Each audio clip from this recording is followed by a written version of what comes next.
uvek se kaže i kreativnost je, da kažem, jedan neistražen pojam do kraja i vrlo često kad pričamo o kreativnosti, ona je zapravo, mislim, ne možeš ti da budeš kreativan out of nowhere, ne možeš da budeš kreativan, eto tako, ja sam kreativan. I kreativnost je nešto što je zapravo posledica svega onog što je čovečanstvo zapravo pre mene uradilo.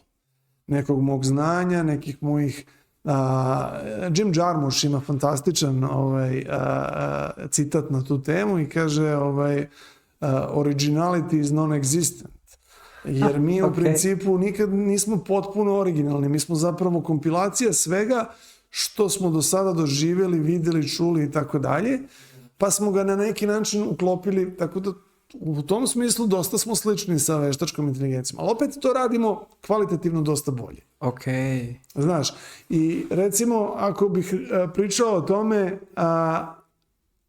tu sad Jung recimo pričao o kolektivnom nesvesnom. Znaš, ono što se dešavalo kroz istoriju, recimo, ne znam, baš je bilo ono sa radijom, na primjer, onaj Marconi i ne znam. Znači, dešavalo se da, recimo, dva neka naučnika nevezano potpuno na dve različite geografske destinacije, bez ikakve znanja za rad onog drugog, dođu do istog pronalaska. I to se nije desilo jednom, to se desilo bezbroj puta u istoriji. Kako je to moguće? To sam se ja pitao. To je moguće, mislim, Jung to objašnjava kroz neko kolektivno nesvesno. On smatra da mi kao civilizacija jednostavno imamo nešto što je između svih nas i što su neki arhetipovi koji određuju naše neko ponašanje i onda bukvalno, bez obzira što se ti i ja možda nikad nismo vidjeli, bez obzira što čak živimo na različitim delovima sveta, mi negde smo skloni da dođemo do sličnih razmišljanja ili sličnih ideja u neko slično vreme. Zato što se kroz naše generacijsko skupljanje tog razmišljanja nakupilo dotle da je zrelo za taj novi pronalazak. Razumiješ? I sad to je onako zanimljiva teza i hoću da kažem da to onda možda kažeš, pa čekaj, tako radi i veštačka inteligencija. Mi smo joj dali neku gomilu nekog našeg znanja i onda sad ona to nešto kompajlira i dolazi do nečeg novog. Ali opet kažem, ipak je ono što su ljudi danas u stanju da urade u tom nekom kreativnom smislu iznad onoga što može veštačka inteligencija i ne vidim da će se to baš tako brzo rešiti. Ali čak i da se reši, pa je sad ovo, čak i da se reši, čak i da je u stanju veštačka inteligencija da napravi hit pesmu koja će da sve čartove na svetu, one top liste, da bude broj 1. Da bude broj 1, da bude nenormalni hit. I zamisli da napravi virtualnog karaktera, neku pevačicu ili pevača koji će da bude najpopularnija zvezda na svetu, razumeš, a zapravo je hologram. Šta ima veze?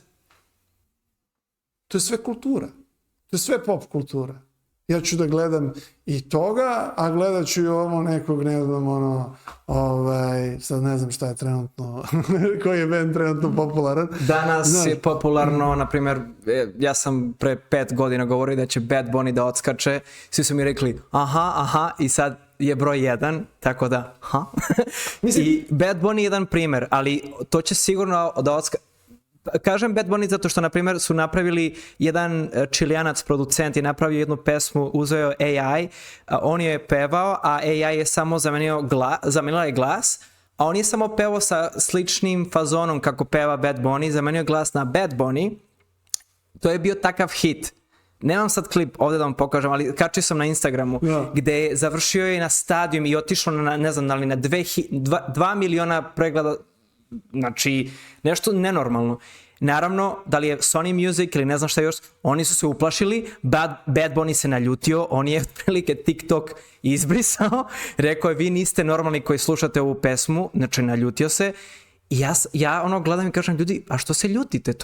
To je super biznis, ja ne vidim ništa tu loše, u stvari vidim potencijal.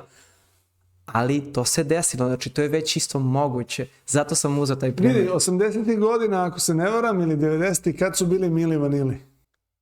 Pa da, 90. Jer se sećaš priče za njih. Oni su bili fake pevači, znači mi smo mislili da oni stvarno pevaju i tako dalje. Ispostavilo se da oni nisu, bili su nenormalno popularni.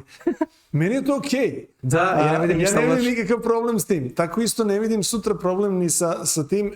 Ili recimo, ajde zamislimo sledeće. Ja na primjer, volim Rolling Stonese ili ne znam, AC/DC. I sad zamisli da nekakva veštačka inteligencija nastavi da pravi pesme isto kao što bi Rolling Stonesi da su danas mladi i da imaju onaj potencijal koji su imali onda. Da li bi to meni smetalo? Ma ne, to je samo dobra muzika, ja hoću da je slušam.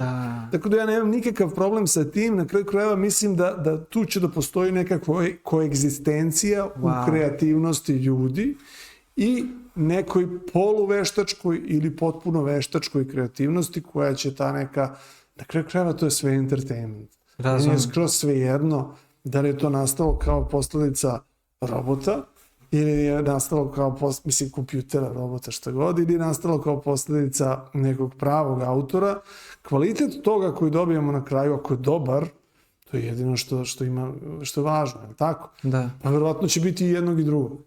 Nije bitno. Mislim, ne znam što bi se branili od toga. Ja stvarno ne mislim da će AI nekome da ukrade posao. To će se teško desiti. Mislim više da će da olakša posao. Mislim više da na kraju krajeva, ako i krene da zamenjuje neke profesije, da će to da bude više na nivou, sad ni ne moramo da radimo 100 ovih stvari, možemo da sedimo na plaži i zato što nekakva tamo tehnologija to radi za nas.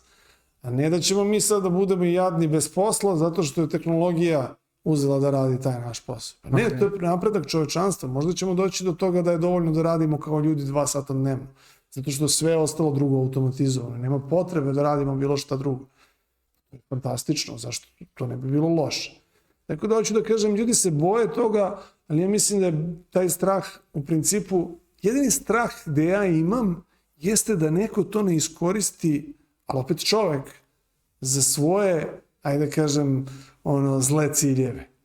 A to se već pomalo dešava i to je ono gde postoji opasnost. Sve ostalo je samo dobro, ne može biti loše.